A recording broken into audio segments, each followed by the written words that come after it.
स्वागत है आप सभी का एक नए वीडियो सेशन में। और बात करते हैं मानव के तंत्रिका तंत्र के बारे में। बहुत ही शानदार फ्लो चार्ट के थ्रू हम पढ़ेंगे मानव की तंत्रिका तंत्र के बारे में। तो बहुत ही शानदार मैंने फ्लो चार्ट को तैयार किया है। मानव का तंत्रिका तंत्र ये बायोलॉजी का बहुत ही शानदार टॉपिक है जो हमारी 11th क्लास की एनसीईआरटी में भी दिया हुआ है। इसके अतिरिक्त सभी प्रकार की कॉम्पिटिटिव एग्जाम में भी इसके बारे में पूछा जाता है। तो तंत्रिका तंत्र को बहुत ही शानदार फ्लो चार्ट के माध्यम से हम पढ़ने की कोशिश करेंगे। तो चलो बिना टाइम वेस्ट के शुरू करते हैं अपना आज का टॉपिक, मानव तंत्रिका तंत्र।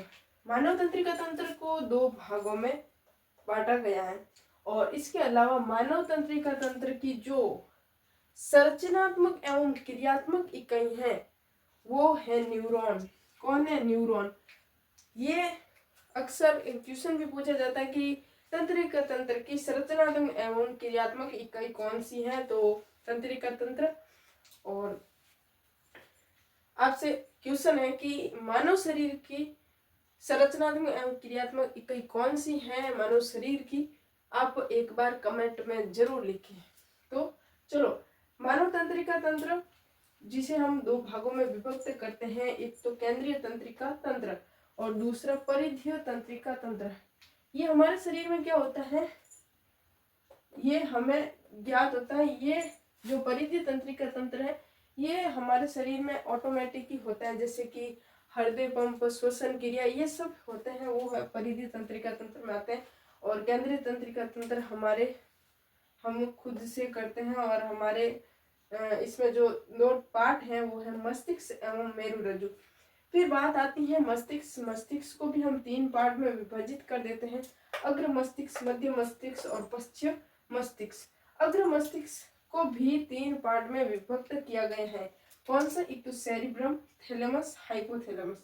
ये हाइपोथैलेमस वही है जो हमारे शरीर में तापमान को नियंत्रण करने का कार्य करता है। कौन सा? हाइपोथैलेमस। और मध्य मस्तिष्क के अन्य पार्ट नहीं है। और पश्चिम मस्तिष्क के भी तीन पार्ट्स है, पोन्स, अनुमस्तिष्क और मध्यांश, जिसे मेडुला ऑब्लंगोटा भी कहा जाता है। और इसके अलावा केंद्रीय तंत्रिका तंत्र का दूसरा पार्ट आता है मेरुरज्जु, जो कि हमारे गर्दन के पीछे और रीढ़ की हड्डी के साथ मेरुरज्जु स्थित होता है। ये मेरुरज्जु ही है जो हमारे शरीर की जो ऐच्छिक क्रियाएं होती है उसके संकेत को मेरुरज्जु तंत्रिका तंत्र हमारे मस्तिष्क में ले जाने का कार्य करता है।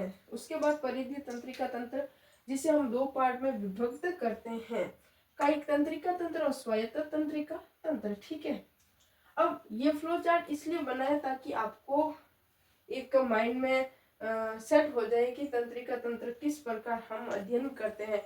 हालांकि हमारे एनसीईआरटी में बहुत ही टिपिकल रूप से दिया हुआ है, जो हमें पढ़ने में थोड़ी कठिनाई भी होती है। ये फ्लो चार्ट इसलिए है कि हम आसानी से पढ़ सकते हैं, कि हमें पता है कि मानव तंत्रिका तंत्र के कुछ भाग है, फिर हम इनको अच्छे से डिटेल से एक एक टॉपिक को क्लियर करते हैं। ठीक है, और इसके बाद एक बात आती है तंत्रिका तंत्र की संरचनात्मक एवं क्रियात्मक इकाई कौन सी है? न्यूरॉन। फिर न्यूरॉन को भी हम तीन पार्ट में विभक्त करते हैं। न्यूरॉन को समझने के लिए इसका डायग्राम जरूरी है, तो हम इस फ्लो चार्ट को हटाकर हम न्यूरॉन को पढ़ने की कोशिश। आप एक बार ये अपनी नोटबुक में जरूर उतार ले मानव तंत्रिका तंत्र के पार्ट। ठीक है, और न्यूरॉन, कोशिकाएं, धूम्राक्ष, तंत्रिकाक्ष, इसे हम एक डायग्राम के माध्यम से पढ़ने की कोशिश करते हैं।